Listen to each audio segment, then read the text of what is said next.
और क्लियरली जहां तक एग्रीकल्चर कमोडिटीज़ की बात है, यहां पर क्वालिटी को लेकर चिंताएं बढ़ती रहती हैं। और जो लेटेस्ट रिपोर्ट है, जो लेटेस्ट कंप्लेंट है, वो यहां पर हमने गुआर की तरफ से आते हुए देखी है।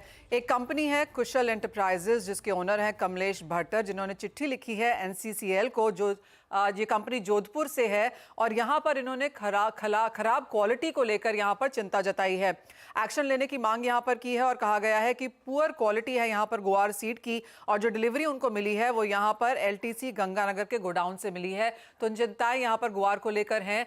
माना ये भी जा रहा है और सुना ये भी जा रहा है कि जो डिलीवरी में यहाँ पर एक्सचेंज पे गुआर लग रहा है, उसकी जो क्वालिटी है वो हाजिर माल या नॉर्मल माल से 200 से 300 से 500 रुपए हल्की में भी यहाँ पर बिक रही है। तो क्लियरली मिलर्स के सामने यहाँ पर अब कोई निष्कर्ष निकलता हुआ नजर नहीं आया है। उनको यही माल यहाँ पर लेना भी पड़ रहा है। तो चिंताएं यहाँ पर काफी ज्यादा निकलती हुई नजर आई हैं। लेकिन पूरा मामला क्या है, ये समझ लेते हैं। हमारे साथ यहाँ पर जुड़े हैं अशोक इंडस्ट्रीज के सीएफओ राजेंद्र धारीवाल और 9 स्टार ब्रोकिंग प्राइवेट लिमिटेड के डायरेक्टर जिनेश दुग्गरा। आप दोनों का कार्यक्रम में स्वागत है। राजेंद्र जी, कैसे देखते हैं आप यहाँ पर जो चिंताएं बनती हुई नजर आ रही हैं एज ऑफ नाउ मार्केट्स में? राजेंद्र जी से जुड़ेंगे। जिनेश जी, चिंता है, आप एक्सचेंज के साथ यहाँ पर काम भी करते हैं। एग्री में हमेशा जब हम काम होता है तो कुछ चिंताएं यहाँ पर बनी रहती हैं। अब गुआर के बारे में ये जाना जा रहा है कि 3 साल 5 साल 7 साल पुराना माल भी यहाँ पर एक्सचेंज पे लगाया जा रहा है। कैसे देखते हैं आप इन कंप्लेंट्स को? गुआर में एक्चुअल में क्या है, जो एक्सपोर्टर है वो तो फिर भी मतलब ओल्ड माल को एक्सेप्ट नहीं करते हैं या उसका डिस्काउंट चार्ज करते हैं। एनसीडीएक्स पर ऐसा कोई नियम नहीं है कि माल पुराना है या नया है, बस उसकी जो क्वालिटी स्पेसिफिकेशन उस हिसाब से माल पास हो जाता है।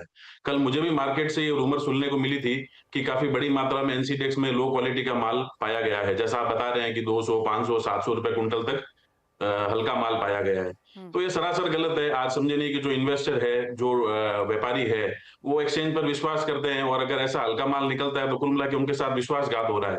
एक्सचेंज को चाहिए कि मतलब इसकी जांच करे। और मैं तो कहता हूं कि मार्केट का जो रेगुलेटर है, एग्री मार्केट का रेगुलेटर सेबी है, इसको भी इसमें इंटरवेन करके इसकी जांच करनी चाहिए। जिनेश जी, जिस तरह से हमने गुआर के भावों में पिछले कई समय से जिस तरह से मूवमेंट होती भी देखी है, तो हल्की सी बढ़त के बाद एक मुनाफा वसूली आ जाती है। इवन एज फसल कम है, इवन एज बाजार को पता है कि मांग सामने निकल के आ रही है, उसके बावजूद भी यहाँ पर कोई सपोर्ट नहीं है प्राइसेस में। एक दो रीजन तो ये भी है कि स्टॉकिस्ट यहाँ पर नहीं है। दूसरा आप कहेंगे यही है कि पुराना माल लगातार बाजार में आता जा रहा है। रीजन भी है कुछ, तो देखो लोगों का डाइवर्जन इक्विटी मार्केट की तरफ ज्यादा है, वहां रिटर्न अच्छा मिल रहा है। और अभी मेरे हिसाब से पिछले 2-3 दिनों में ये जो क्वालिटी वाला अगर मामला सही निकलता है, क्योंकि आज की डेट में एक्सचेंज पर बड़ा माल लगा हुआ है, 25,000 टन गम लगा हुआ है और 29,500 टन गुआर डिपॉजिटेड है।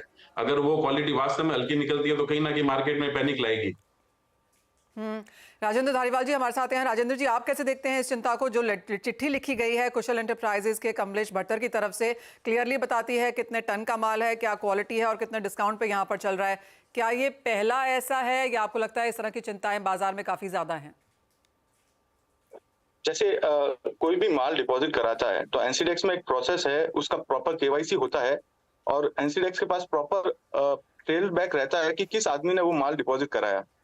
तो जब भी अगर कोई क्वालिटी इशू आ रहा है तो एनसीडीएक्स में प्रोसेस है जिससे कि अपन एनसीडीएक्स से मांग कर सके। और जैसे कि उन्होंने किया है तो उन्होंने एक सही तरीका यूज किया है, उन्होंने मांग की है एनसीडीएक्स से। अगर उन्हें गलत क्वालिटी और मटेरियल मिला है तो एक प्रॉपर प्रोसेस मैकेनिज्म बना हुआ है और उसको फॉलो करके हमने भी पहले हमारे साथ ऐसा हुआ था, हमें इंफीरियर मटेरियल मिला था तो एक्सचेंज ने हमको क्वालिटी डिस्काउंट दिलाया था। सिमिलर वे पे अगर उन्हें इंफीरियर मटेरियल मिल रहा है तो एक्सचेंज उन्हें क्वालिटी डिस्काउंट दिलाएगी, मेरा ऐसा मानना है। तो ये जो आई एम श्योर ये लेटर सभी ने पढ़ी है, क्योंकि ये काफी हद तक घूमती हुई भी नजर आई है बाजार में। तो आपको लगता है कि जो प्रोसेस यहाँ पे शामिल किया गया है, डिस्काउंट यहाँ पर भी आया ही होगा, तो इन दैट सेंस ये काम उस तरह से बराबर है? जैसे पहली बात तो जिस भी पार्टी ने इसमें डिपॉजिट कराया है, सबसे पहले उसके अगेंस्ट एक्शन होना चाहिए और उसको डिबार्ड करना चाहिए। बिकॉज अगर ऐसा काम होता रहेगा तो जो एनसीडीएक्स में माल लगा हुआ है उसके ऊपर ऑथेंटिसिटी, जो उसकी क्वालिटी की क्रेडिबिलिटी है, उस पर बहुत इंपैक्ट आएगा। बिकॉज कैसा रहता है कि ना, एनसीडीएक्स का जो मटेरियल है उसको सुपीरियर मटेरियल माना जाता है और जो मार्केट में जो मील क्वालिटी मटेरियल मिलता है वो उससे इंफीरियर है, उसका प्राइस भी थोड़ा लोअर रहता है। तो जब अगर उस क्वालिटी से भी इंफीरियर मटेरियल अगर एनसीडीएक्स में मिल रहा है और उसका प्राइस अगर ऊपर चल रहा है तो ये मार्केट के इक्विलिब्रियम को खराब करेगा। Because at some point market में उसका ऊपर प्राइस चल रहा है और वो मटेरियल एक्चुअल में नीचे प्राइस का है, तो पूरा मार्केट की सेंटीमेंट भी खराब होती है इससे। और ट्रेड में बहुत लॉस होता है इससे। एब्सोल्युटली, जो आपने कहा वो बात बिल्कुल सही है कि जिन्होंने ये माल जमा कराया है पहले तो उन्हीं को आइडेंटिफाई करना चाहिए, उनके अगेंस्ट एक्शन भी लेना चाहिए। आपको बता दें कि सीएनबीसी आवाज ने यहाँ पर एनसीडीएक्स एनसीसीएल को मांगा भी है और उनकी तरफ से ये कहा भी गया है कि आज के दिन में किसी भी समय वो यहाँ पर एक ऑफिशियल कोर्ट ऑफिशियल स्टेटमेंट इसके लिहाज से देंगे भी, तो उसका ऑफकोर्स यहाँ पर इंतजार है। लेकिन काफी सारे ऑप्शन हमेशा होते हैं एक्सचेंज के पास जो यहाँ पर इंडस्ट्री स्टेक होल्डर्स सजेस्ट करते हैं कि किस तरह से इसे सॉर्ट किया जाना चाहिए। और जैसे राजेंद्र जी ने कहा कि पहले तो आइडेंटिफाई किया जाना चाहिए कि कौन है वो, माल लिया जाना चाहिए या नहीं, और एक बैरियर यहां पर सेट किया जाना चाहिए। जिनेश जी, आप कहेंगे कि इससे नीचे का माल एक्सचेंज एक्सेप्ट ही ना करे? मतलब एक्सचेंज की क्वालिटी स्पेसिफिकेशन ऑलरेडी डिसाइडेड है जी। मैं तो ये कहना, जो राजेंद्र भाई कह रहे हैं कि जो डिपॉजिटर है उनके खिलाफ एक्शन होना चाहिए। जी जिनेश जी, जैसे आपने कहा कि एक सेट है यहाँ पर, इसके नीचे का माल एक्सचेंज नहीं लेता, इस इज द रीजन वहाँ पर कॉन्ट्रैक्ट स्पेसिफिकेशंस हैं, माल सस्ता है तो ठीक है डिस्काउंट में जाता है, लेकिन जिस तरह का माल एक्सचेंज अंदर लेता है क्या पहले उसी को यहाँ पर बार करना चाहिए? आई एम श्योर इंडस्ट्री ने इसके बारे में एक्सचेंज से बातें भी की होंगी। स्पेसिफिकेशन है, उस हिसाब से माल डिपॉजिट होता है। तो ये जो भी गड़बड़ जाला हुआ है, ये कहीं ना कहीं WSP और जो डिपॉजिटर पार्टी है उनकी आपस में क्या सेटिंग है या क्या है, वो उसके अनुरूप हुआ है, मतलब उन्होंने किया है ये। राजेंद्र जी, आपने कहा ये पहले भी हो चुका है और माल ठीक है डिस्काउंट में आ जाता है, लेकिन टू बिगिन विद अगर इसको रुकाना है, क्योंकि हर तरह का माल एक्सचेंज में आना ही नहीं चाहिए। जैसे इसमें क्या रहता है कि क्वार के अंदर अभी ऐसा हो रहा है कि out of total deposit more than 50% is been stored in a particular WSP or with a set of WSPs. So ऐसा क्यों हो रहा है कि सिर्फ उन्हीं के पास माल डिपॉजिट हो रहा है? तो ये भी बहुत बड़ा एक फैक्टर है जिसमें प्रोबेबल है कि WSP का भी साथ में रोल होगा। अदरवाइज ऐसा नहीं हो सकता कि है ना, इतने सारे WSP है बट कुछ स्पेसिफिक WSP के कुछ स्पेसिफिक लोकेशंस पे ही बहुत ज्यादा माल स्टोर हो रहा है और वहां पे ही क्वालिटी की प्रॉब्लम्स आ रही है। तो एक्सचेंज को भी ये चीज पता है थोड़ा बहुत, उनके ऑफिशियल्स को इस पे स्ट्रिक्ट स्क्रूटनाइजिंग ऑडिटिंग के फीचर्स को ऑन करना चाहिए सो दैट कि जो मार्केट पार्टिसिपेंट्स है उनका फेथ वापस आ सके इसमें।